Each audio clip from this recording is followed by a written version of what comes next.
प्रभु को सुनना चाहते हैं। हम पवित्र आत्मा के आवाज को सुनना चाहते हैं। हम भरतलाल पास्टर जी, आपका स्वागत है। सबको जय मसीह, सबको जय मसीह। जय मसीह आपको भी। हाँ, और हम आपका धन्यवाद देते हैं प्रभु यीशु मसीह के नाम में कि आप हम सबों को ऐसा सुबह सुबह की घड़ी में प्रभु की उस ज्योति के तले आने का अवसर दिया। हम प्रभु का धन्यवाद देते हैं, इस बात के लिए विशेष धन्यवाद देते हैं जो हम सबों को। एक मिनट रुक जाइए भरतलाल जी। हम जयवीर चौधरी जी से बोलना चाहते हैं। क्या आप इस महीने का प्रतिज्ञा को पढ़ेंगे जो इब्रानियों के पत्र का स्वाध्याय 30। आइए परमेश्वर पिता की महिमा हो जो हमारे परमेश्वर की दास जो आज दिला दिया, ताकि हर रोज हम परमेश्वर की प्रतिज्ञा को पढ़ते हैं। आइए हम पढ़ते हैं इब्रानियों की पुस्तक 10 अध्याय का 36 और 37। क्योंकि तुम्हें धीरज धरना आवश्यक है ताकि परमेश्वर की इच्छा को पूरी करके तुम प्रतिज्ञा का फल पाओ, क्योंकि अब बहुत ही थोड़ा समय रह गया है जबकि आने वाला आएगा और देर न करेगा। आमीन आमीन, हालेलुया हालेलुया हालेलुया, आमीन आमीन। पास्टर जयवीर चौधरी जी को बहुत बहुत धन्यवाद। क्या आप कल यानी मंगलवार को प्रचार करने के लिए तैयार रहेंगे जयवीर चौधरी जी? जी सर। ठीक है, कल मंगलवार को भोर को हिंदी सभा में प्रचार करेंगे पास्टर जयवीर चौधरी जी नेपाल से। आइए भरतलाल जी, आपका संदेश को सुनाए। भरतलाल जी म्यूट में हो गए, अनम्यूट करना होगा।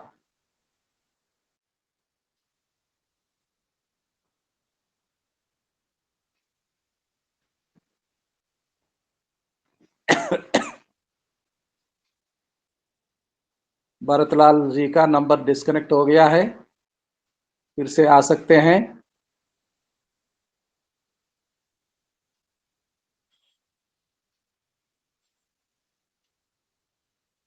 हालेलुया हालेलुया, म्यूट में हो गए हैं भरतलाल जी।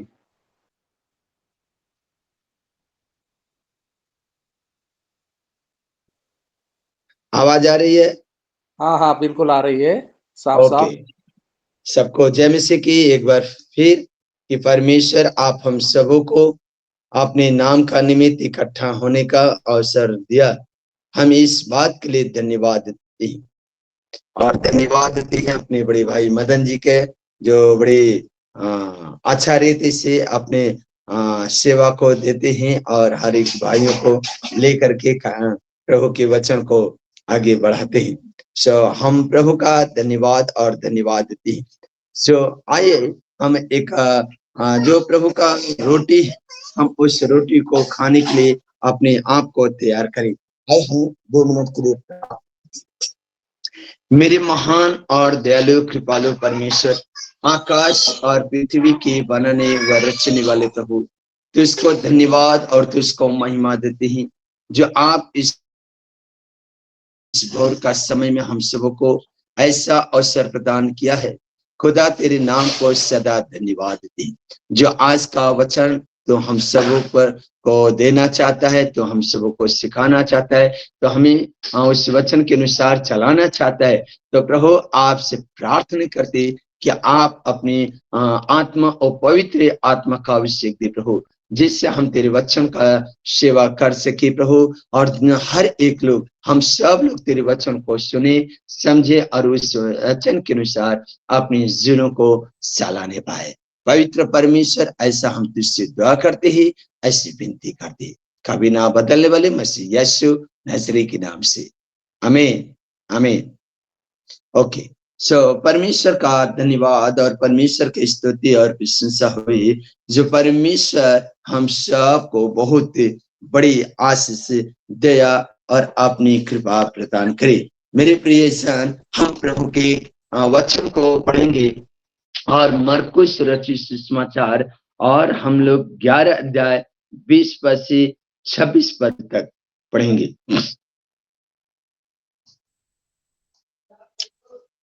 मरकुस रचित सुसमाचार 11 अध्याय 20 से 26। यहाँ पर लिखा हुआ, फिर भोर को जब वे उधर से आते थे तो उन्होंने उस अंजीर के पेड़ की जड़ तक सूखा हुआ देखा। पतरस की को वह बात स्मरण आई और उसने उससे कहा कि हे रबी, देख, यह अंजीर का पेड़ जिसे तूने श्राप दिया था सूख गया है। यीशु ने उसको उत्तर दिया, परमेश्वर पर विश्वास रखो। मैं तुझसे सच कहता हूं कि जो कोई इस पहाड़ से कहे कि तू उखड़ जा, समुद्र में जा पड़, और अपने मन में संदेह न करे, वरन प्रीति करके करे कि जो कहता हूं वह हो जाएगा, तो उसके लिए वही होगा। इसलिए मैं तुझसे कहता हूं कि जो कुछ तू प्रार्थना करके मांगे तो प्रीति कर लो कि तुम्हें मिल गया और तुम्हारे लिए हो जाएगा। और जब कभी तुम खड़े हुए प्रार्थना करते हो तो यदि तुम्हारे मन में किसी के प्रति कुछ विरोध हो तो क्षमा करो, इसलिए कि तुम्हारा स्वर्गीय पिता भी तुम्हारे अपराध क्षमा करें। और यदि तुम क्षमा न करो तो तुम्हारा पिता भी स्वर्ग में है तुम्हारा अपराध क्षमा न करेगा। आमीन।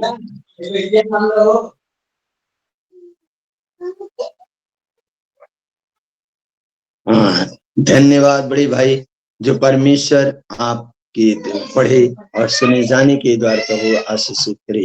यहाँ पर हम और आप देखते हैं कि एक बार हमारा प्रभु यीशु मसीह हमें और आपको इस कहानी के माध्यम से हमें आपको सिखाना चाहता है कि जब वो एक पेड़ के पास गया था और वो जैतून के पहाड़ के पेड़ के पास, वहां पर देखा जाता है कि वो पेड़ क्या था, हरा भरा था। पेड़ हरा भरा था और पेड़ के पास कुछ खाने का इच्छा से, कुछ पाने की इच्छा से गया था। और वहां पर देखा जाता है कि जब वहां पर गया तो सिर्फ पत्तों को छोड़ और कुछ भी न था। पत्तों को छोड़ उसमें कुछ भी न था। तो उसने एक बात बोला। अब इस पर उसने उससे कहा कि अब से कोई तेरा फल कभी ना खाएगा, अब से कोई तेरा फल न खाएगा। मेरे प्रियजन, हम अपनी इच्छाओं को, हम अपनी उम्मीदों को, हम अपने विचारों को कैसे रखते हैं? आज हमारा प्रभु हमें आपको इस भोर की किरण को दिखाया, हमें आपको एक मन होने का अवसर दिया। हमें आपको इस बातों को सोचना है, हमें आपको इस बातों को समझना है कि हमारा प्रभु हमारे जीवन के लिए क्या कहना मांग रहा है, हमारे जीवन के लिए प्रभु क्या समझाना चाह रहे हैं। हमें इस बातों को विचारना है, हमें इस बातों को समझ लेना है कि हम प्रभु की उस बातों को जाने जो कहता है कि जब उसकी चाहत हुई, नहीं मिला तो प्रभु ने क्या कहा, अब से तेरे फल कभी ना कोई खाएगा। अब से आज हम इस बातों को जाने कि जब यीशु मसीह कह के दूसरे गांव को गया और सुबह फिर अपना दिनचर्या करते लौटने लगा, तो वहां पर प्रभु यीशु मसीह के साथ जो रहने वाले चेले लोग हैं, चेलों में एक चेला है जो वहां पर प्रभु का दास का नाम है पतरस, उस बातों को सुना था, वो बात सुना था, उस बातों को समझा कि आखिर शाम को मेरा प्रभु कहा कि आपसे तेरे फल कभी कोई न खाएगा, और आज सुबह है और इसमें पत्ते तक भी झड़ गए, पेड़ भी सूख गए, क्या बात। प्रभु से बातचीत करता है, पतरस कहता है, हे रब्बी देख, यह अंजीर का पेड़ जिसे तूने श्राप दिया था सूख गया। अंजीर का पेड़ जो सूख गया है, जड़ से लेके तना तक, तना से लेके जितने उसकी टहनियां थी, जितने उसकी डालियां थी, सब के सब सूखे। यहां पर हम और आप इस बातों को देखें कि हम और आप किस रीति से कार्य करते हैं, हम कौन से ऐसे बात में बिलीव करते हैं जो हमारा परमेश्वर हमें और आपको उस आशीष देने से रोकता है, उस आशीष को देने से रोकता है।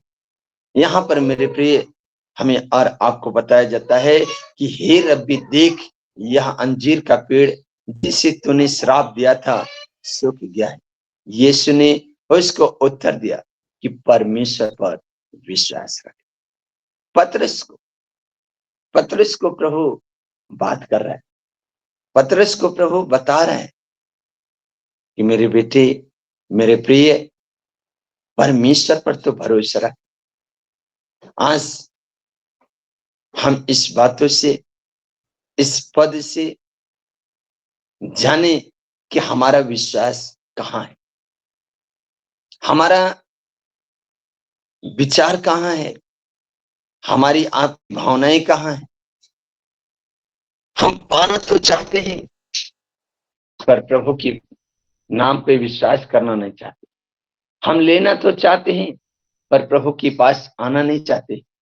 हम बहुत कुछ करना चाहते हैं पर प्रभु की कार्यों में आगे बढ़ना नहीं पसंद करते।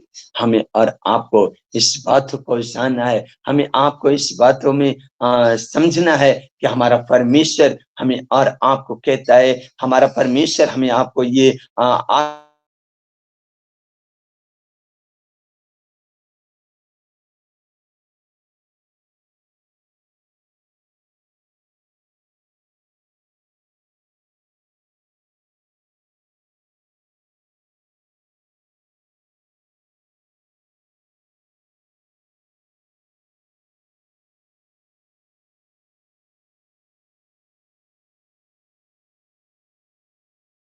हमें आपको आशीष, दया और अपनी ही कृपा से परिपूर्ण भी करता है। यहाँ पर लिखा है कि परमेश्वर पर विश्वास रखो, मैं तुमसे सच कहता हूं, सच कहता हूं। अभी प्रभु यीशु मसीह ही हमें और आपको कहता है परमेश्वर पर विश्वास रखो। फिर हमारा प्रभु कह रहा है, मैं तुमसे सच्ची और सच कहता हूं। अर्थात हमें आपको बहुत बड़ी आशीष से भरना चाहता है। कहता है, मैं तुमसे सच कहता हूं कि जो कोई इस पहाड़ से कहे उखड़ जा और समुद्र में पड़ जा, और अपने मन में संदेह न कर।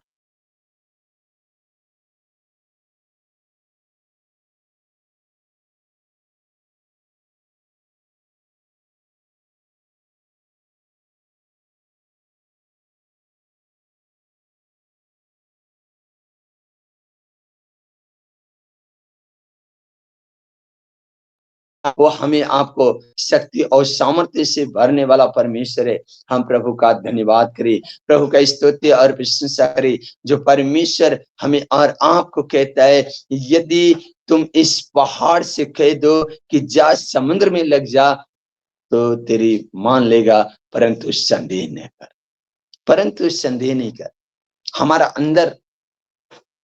हमारे अंदर संदेह होता है। हम परमेश्वर पर विश्वास तो करते हैं, पर संदेह के साथ। हम यीशु मसीह पर तो भरोसा रखते हैं, पर संदेह के साथ।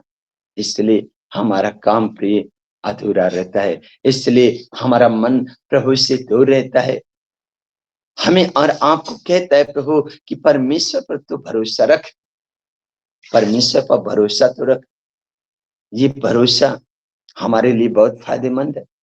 हमारा विश्वास हमारे जीवन को उन्नति करने का एक जरिया है, हमारे जीवन को आगे बढ़ाने का एक रास्ता है विश्वास, जो हमारा प्रभु यीशु कई बार कहता है, तुम परमेश्वर पर विश्वास।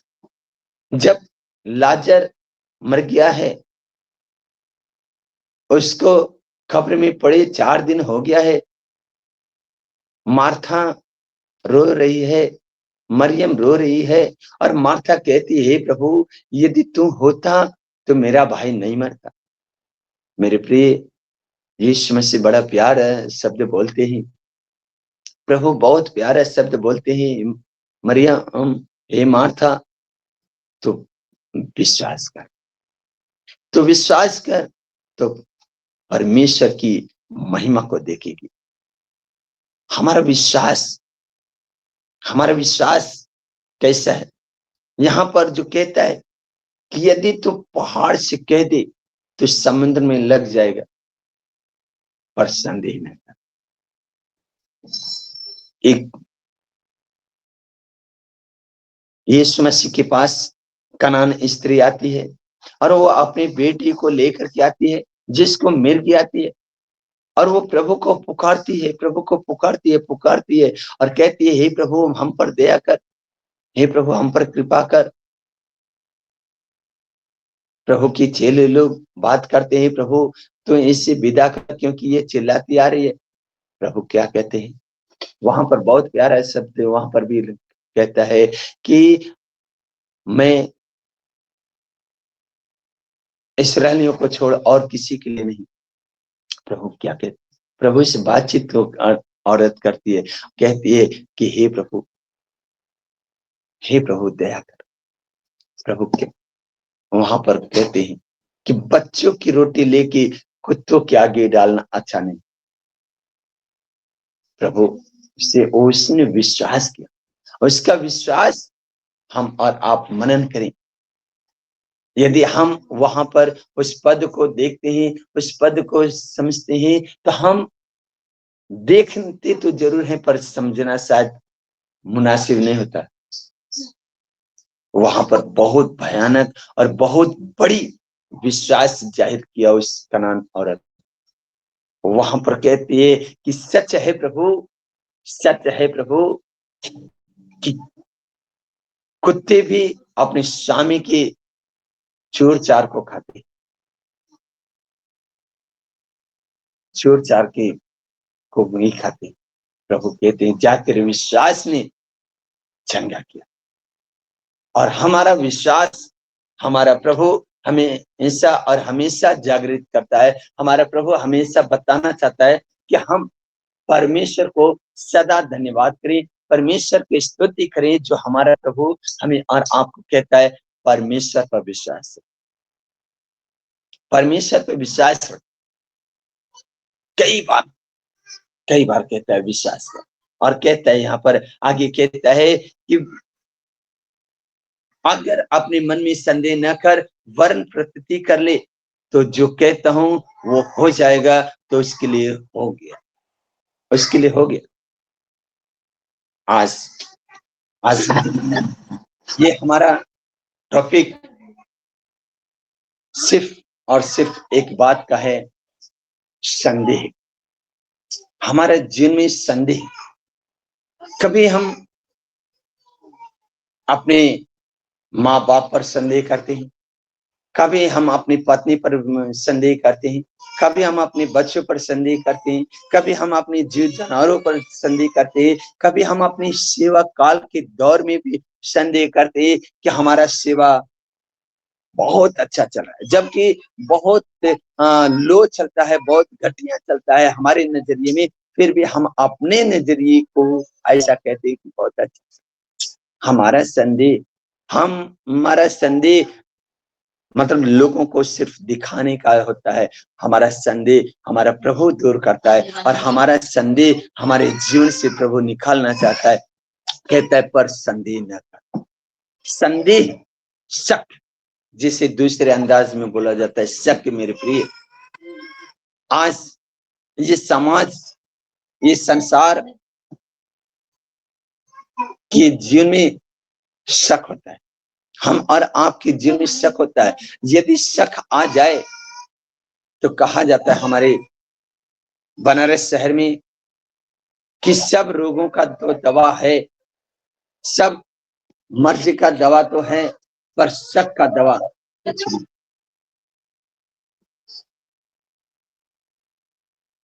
सब शक का दवा नहीं है। शक का दवा हमें दूर करना है। हमारे शक का दवा को दूर करना है कि हमारा प्रभु हमें और आप कहता है, हमारा प्रभु ये बताना चाहता है कि हम परमेश्वर को सदा धन्यवाद करें, परमेश्वर की स्तुति करें, जो परमेश्वर हमें हमारे जीवन से शक दूर करता है। कहता है यदि संदेह न कर और प्रतीति कर, संदेह न कर और प्रतीति कर। हमें और आपको शक नहीं करना है, हमें संदेह नहीं करना है। और आगे कहता है कि वरन प्रतीति करे कि जो कहता है वो हो जाएगा और उसके लिए हो जाएगा। इसलिए मैं तुमसे कहता हूं कि जो कुछ तुम प्रार्थना करके मांगो। आज मेरे भाई, हमारा प्रभु हमें और आपको सहायक के रूप में है। हमारा प्रभु हमारा आपका ढाल है, और जब वो ढाल है तो हमारा कभी भी हानि नहीं है, हमारा कभी भी नुकसान नहीं है। प्रिय, हमें और आपको इस बातों को जानना है कि हम जब प्रभु से प्रार्थना करते हैं, हम जब प्रभु से अर्जी रखते हैं, जब हम प्रभु को पुकारते हैं, प्रभु हमारी सुनता है, प्रभु हमारी सुनता है मेरे प्रिय।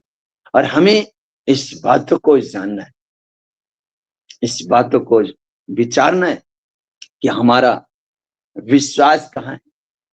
यदि विश्वास है तो शक नहीं, अगर शक है तो विश्वास नहीं। हमारे जीवन में ना तो शक हो ना अंधविश्वास, विश्वास हमारे जीवन में विश्वास, जिससे हम परमेश्वर के करीब और करीब पाए जाए। हमारे विश्वास प्रभु की महिमा का वजह हो, हमारा विश्वास प्रभु की बड़ाई करने का वजह हो। हमारा शक ये ना हो कि हम परमेश्वर पर कैसे विश्वास करें जब हमारा परमेश्वर हमारा काम कर ही नहीं रहा है। हम प्रार्थना तो करते हैं, हमारी प्रार्थना सुन ही नहीं जाती।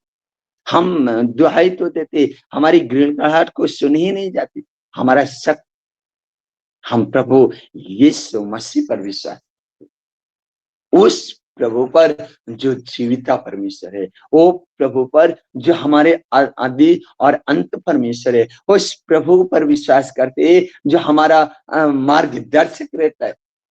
इसलिए वो कई बार कहता है तुम्हारा मन व्याकुल न हो। हमारा शक होता है, हमारा मन में घबराहट होती है, हमारे मन में असहनीय पीड़ा होता है, इसलिए हमारा मन घबराता है, इसलिए हमारा मन व्याकुल होता है। और वो प्रभु कहता है तुम्हारा मन व्याकुल न हो, तुम परमेश्वर पर विश्वास रखो तो मुझ पर भी विश्वास रखो।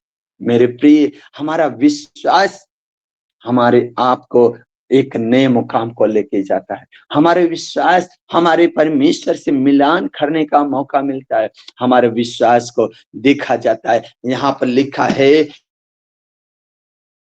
कि जो कुछ तुम प्रार्थना करके मांगोगे तो प्रतीति कर ले कि तुम्हें मिल गया और तुम्हारे लिए हो जाएगा, तुम्हारे लिए हो जाएगा।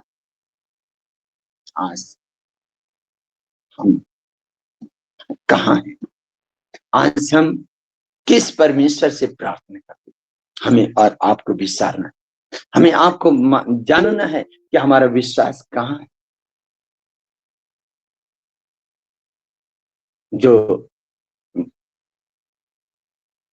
आगे वचन में लिखा हुआ है कि सुनना, विश्वास मसीह के वचन से, और सुनना मसीह के वचन पर चलने से होता है। विश्वास प्रभु के वचन को जब हम सुनते हैं तो ही विश्वास होता है।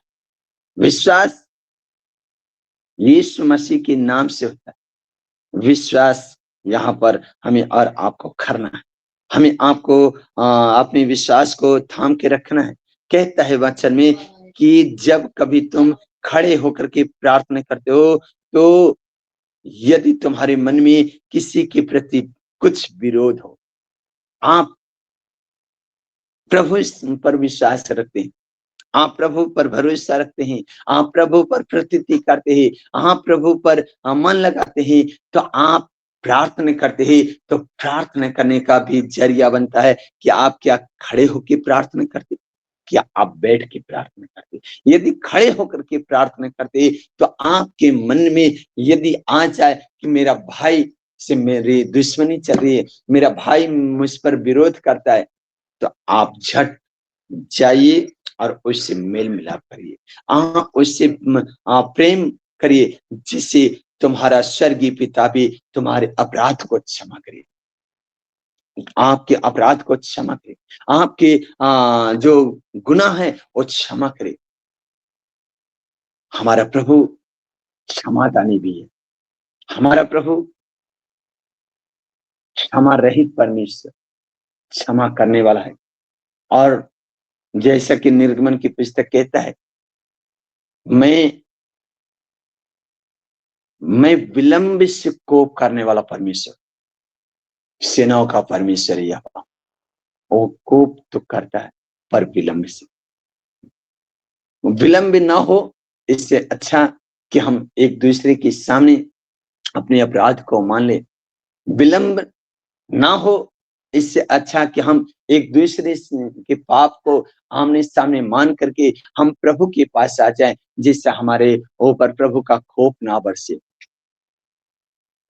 हमारा प्रभु पाप को क्षमा करता है। यहाँ पर कहता है इसलिए कि तुम्हारा स्वर्गीय पिता भी तुम्हारे अपराध क्षमा करे। यदि तुम क्षमा न करो तो तुम्हारा पिता भी जो स्वर्ग में है तुम्हारा अपराध क्षमा नहीं करेगा। आज हमें जानना है कि हमारा अपराध को हम क्षमा करें, हम अपने गुनाह को प्रभु के नाम से माफी मांगे, हम अपने जीवन को प्रभु के सामने रखें, जो हमारा प्रभु हमारे जीवन में आशीष, दया और अपनी कृपा प्रदान करता है। आगे हम वचन को पढ़ेंगे, याकूब की पुस्तक अध्याय, याकूब की पुस्तक 5 अध्याय। अगर हम वहां पर पढ़ेंगे तो देखते हैं, याकूब की पुस्तक 5 अध्याय, वहां पर 13 पद से लिखा हुआ है कि यदि तुम में कोई दुखी है, हमारा विश्वास हमारे जीवन को बहुत बड़ी आशीष से प्रदान करता है कि हम प्रभु के नाम को सदा धन्यवाद करें। और यहाँ पर प्रभु का वचन कहता है यदि तुम में कोई दुखी है तो प्रार्थना करें, प्रार्थना करें, दुखियों के लिए प्रार्थना करें। और आनंदित है तो स्तुति की भजन गाए। यदि तुम में कोई रोगी है तो कलीसिया के प्राचीन को बुलाए और प्रार्थना करिए, कलीसिया के प्राचीन को बुला के प्रार्थना करिए, और विश्वास की प्रार्थना के द्वारा रोगी बच जाएगा। मेरे प्रिय, हम अपने पूर्वजों को, हम अपने पुरोहितों को, हम अपने फादर को, अपने पास्टर को, अपने अगुआ को, अपने लीडर को हम बुलाते हैं। यदि हमारे जीवन में कोई तकलीफ है, यदि हमारे जीवन में कोई समस्या है, हम बुलाएं और प्रार्थना करें। प्रार्थना करें। लिखा हुआ है कि यदि तुम में कोई दुखी है तो प्रार्थना करे, और आनंदित है तो स्तुति की भजन गाए। यदि रोगी है तो कलीसिया के प्राचीन को बुलाए और वे प्रार्थना करे। विश्वास के द्वारा रोगी चंगा हो जाएगा। विश्वास के द्वारा हमारा विश्वास हमें और आपको बार बार बताया जा रहा है, बार बार बताया जा रहा है, बार बार समझाया जा रहा है कि हमारा विश्वास हो। यदि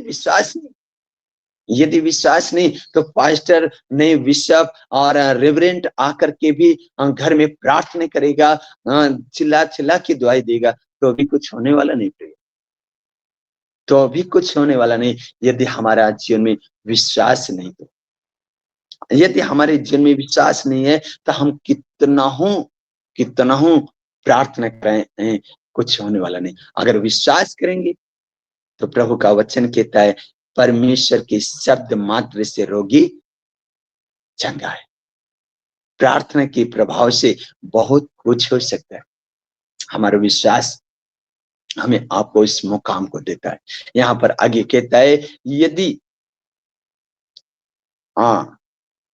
इसी हम याकूब की पुस्तक 5:15 को कहते हैं कि विश्वास की प्रार्थना के द्वारा रोगी बच जाएगा और प्रभु उसको उठा करके भी खड़ा करेगा। और यदि उसने पाप भी किया, जो रोगी है और रोगी क्यों हुआ, हो सकता है कहीं पाप किया हो।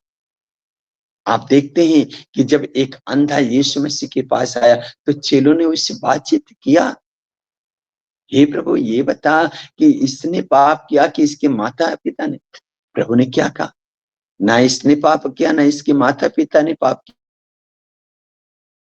किया, परंतु ये अंधा इसलिए पैदा होगा कि परमेश्वर की महिमा को दिखे। रोगी, हम रोगी होते हैं, दुखी होते हैं, लाचार होते हैं, बेबस होते हैं, तो प्रभु की महिमा के लिए भी होते।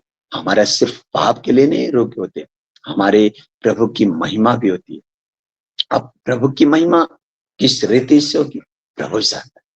हमारा कमर में दर्द होता है, हमारे दांत में दर्द होता है, हमारे बदन में दर्द होता है, हमारे ज्ञानेंद्रियों में होता है, तमाम प्रकार की तकलीफ होती है, पर हमारा विश्वास होता है हम चंगाई को पाता है।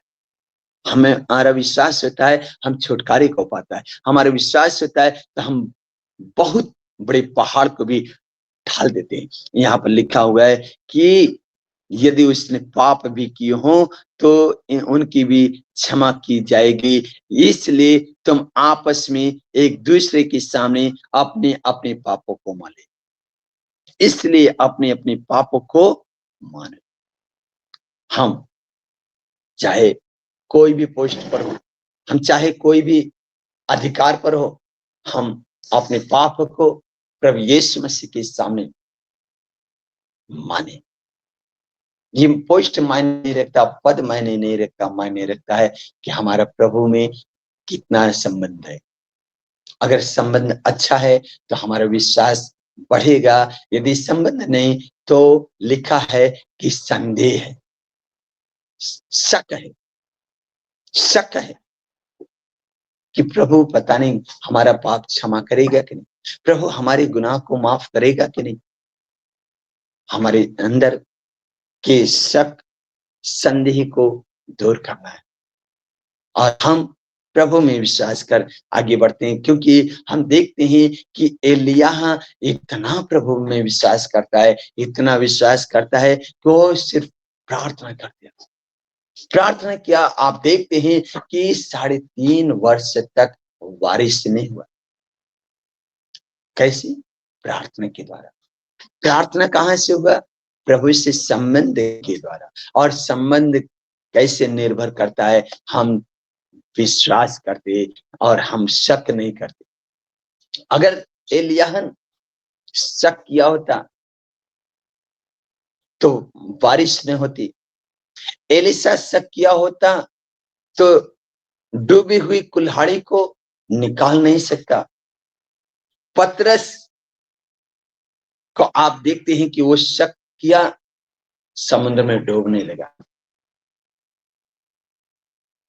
चेले लोग शक किए, यीशु मसीह के चेलों ने शक किया और डरने लगे वहां पर बताया जाता है कि जब प्रभु पानी पर चलते आगे बढ़ रहा था तो प्रभु को लोगों ने देखा पर प्रभु को पहचाना नहीं और चिल्लाने लगे, भूत है, भूत है। प्रभु ने कहा, डरो मत, मैं हूं। अर्थात मेरा प्रभु है, मेरा प्रभु है मेरे प्रिय। और हमें और आपको विश्वास में बढ़ना है, विश्वास में बढ़ना है और शक नहीं करना। आज हमारा शक ज्यादा हमको तकलीफ देता है, आज हमारा शक हमारे जीवन को दुख देता है, और हमारा प्रभु हमारे जीवन से शक निकालता है। और इस अंजीर के पेड़ के द्वारा, इस अंजीर के फल के द्वारा, कि जब पेड़ में फल नहीं तो आज के बाद कोई तेरे फल को कोई नहीं खाएगा। और वो देखा जाता है कि 24 घंटा भी पूरा शायद नहीं हुआ, शायद पूरा 24 घंटा भी नहीं हुआ कि लिखा है कि जड़ से लेके तना तक वो पेड़ सूख गया और उसमें पत्ते भी नहीं थे, सिर्फ टहनियों को छोड़, टहनियों को छोड़ कुछ भी नहीं था। हमारा शक हमारे जीवन को तबाह करता है मेरे प्रिय। हम प्रभु का दास लोग हैं, हम प्रभु की भक्ति जन हैं, और हमें और आपको इस बातों को विचार लेना है कि हमारे जीवन में कोई शक ना आए, शक ना आए। लास्ट वचन बताएंगे, यहाँ पर लिखा हुआ है कि जरा सा हम इसी याकूब की पुस्तक 1 अध्याय और 5, 6, 7, 8 को हम फास्ट पढ़ेंगे और लास्ट वचन करेंगे। लिखा है कि पर यदि तुम में से किसी को बुद्धि की घटी है तो परमेश्वर से मांगे। यहाँ पर हमें और आप कहता है, यदि शक है, संदेह है, तो संशय को दूर करो और प्रभु से मांगो। संशय है, संदेह है, शक है, ये तीनों की को मिलान करता है। चाहे शक कहिए, संशय कहिए, संदेह कहिए, ये तीनों का मतलब एक ही है कि हम प्रभु में अधूरे हैं। हमारा यहाँ पर कहता है, यदि तुम में किसी बात की घटी है, यदि किसी को बुद्धि की घटी है तो तू परमेश्वर से मांग, वो जो बिना उलाहना दिए उन सबको उदारता से देता है और उसको भी दी जाएगी। जिसको कमी है, जिसको शक है, उसको भी दी जाएगी, पर शक को दूर करो, पर विश्वास मांगे। यहाँ पर लिखा है स्पष्ट, पर विश्वास मांगे और कुछ संदेह ना करो। आपने विश्वास कर लीजिए कि हमने मांगा है और परमेश्वर हमको दिया। यदि विश्वास से मांगा तो जरूर, पर हम ये कहें पता नहीं प्रभु हमारा देगा कि नहीं, हमको मिलेगा कि नहीं, हमारा काम हो गया कि नहीं, हमारा शरीर का तकलीफ दूर होगा कि नहीं, तो हमारा जीवन का वो सहारा संसार बना रहेगा। परंतु हमें और आपको प्रभु कहता है कि विश्वास कर, विश्वास मांग तो सब कुछ हो जाएगा, पर कुछ संदेह न कर, क्योंकि संदेह देने वाला समुद्र की लहर के समान है। समुद्र की लहर हम लहरों को देखते, शायद हम लोग में सब लोग शायद समुद्र की किनारे गया हो, पर हम तालाब की ओर जरूर देखे, छोटे गड्ढे की ओर हम जरूर गए होंगे, देखे होंगे कि जब हम किनारे पर खड़े होकर के बड़े ध्यान से देखते हैं तो वो गड्ढे का जो पानी है वो लहरा मारता है, कहीं यहाँ से वहां, वहां डबकी मारता है और वो डबकी जाकर के दूसरे किनारे को गिरता है। आज हमारा जीवन में अगर संदेह आ गया, यदि हमारे जीवन में शक आ गया मेरे प्रिय, तो हम उस समुद्र के लहर की जैसा होंगे, जो यहाँ से उठते वहां जाएंगे और वहां से लौटते यहाँ आएंगे। हमारा कोई भी ठिकाना नहीं होगा। हमारे जीवन का संदेह दूर करना है। लिखा है समुद्र की लहर की समान है, जो हवा से बहती और उछलती रहती है। ऐसा मनुष्य यह न समझे कि मुझे कुछ प्रभु से मिलेगा। जो कोई भी, चाहे वो विश्वासी हो, चाहे अगुआ हो, चाहे पास्टर्स हो, चाहे बड़ी पोस्ट से क्यों न हो। यदि ऐसा वो सोचता है, ऐसा उसके मन में है, तो ये जान ले उससे कुछ भी हासिल नहीं होगा, उससे कुछ भी नहीं मिलेगा। और कहता है कि वह व्यक्ति दुचिता और अपनी सारी बातों में चंचल है। मेरे प्रिय, हमें आपको प्रभु बड़े कठोर शब्द से बोलता है कि यदि संदेह है, शक है, तो हमारे जीवन में सिर्फ और सिर्फ तुच्छता का भाव है। यदि हमारे जीवन में संदेह है, तो हम अपने अंदर चंचलता को रखते हैं, हम परमेश्वर को नहीं रखते। हमारी आपको जरूरी है कि हम परमेश्वर पर भरोसा रखें और परमेश्वर पर पूरा पूरा विश्वास करें, प्रतीति कर ले, विश्वास कर ले कि हम जो कुछ भी हमने प्रभु से मांगा, जो कुछ भी हमने प्रभु से सीखा, प्रभु हमें समझा दिया, प्रभु हमें दे दिया। हमें छुटकारा की जरूरत है, छुटकारा मिला। घर गृहस्थी की जरूरत है, घर गृहस्थी मिला। पर संदेह ना करो। सो प्रभु इस बातों में हमें आपको आशीषित करे। हमें आपको इस बातों को जान लेना है कि हम किसी भी बात में, किसी के ऊपर, किसी भी बात में, किसी के ऊपर, किसी की बात में संदेह न करें, संदेह न करें। सो प्रभु हम सबको बहुत बड़ी आशीष और अनुग्रह प्रदान करे। आमीन, आमीन। धन्यवाद। पहला यूहन्ना पत्री 5:4 बताता है, क्योंकि जो कुछ परमेश्वर से उत्पन्न हुआ है वो संसार पर विजय प्राप्त करता है, और वो विजय जिससे संसार पर जय प्राप्त होती है हमारा विश्वास है। हमारा विश्वास है। विश्वास संदेह नहीं करता। संदेह तबाह करता है हमारे जीवन को, हमारी सेवकाई को, हमारे सब कुछ तबाह करके छोड़ता है। संदेह करना विश्वासियों के जीवन में नहीं होना। बड़ी सुंदर संदेश सुना रहे थे भरतलाल पास्टर जी। आइए अब वोट ऑफ थैंक्स का समय हुआ है। वोट ऑफ थैंक्स का सुनने के बाद ये सभा यहीं पर संपन्न करेंगे। भरतलाल पास्टर जी आशीषों को सुनाएंगे, लेकिन पहले वोट ऑफ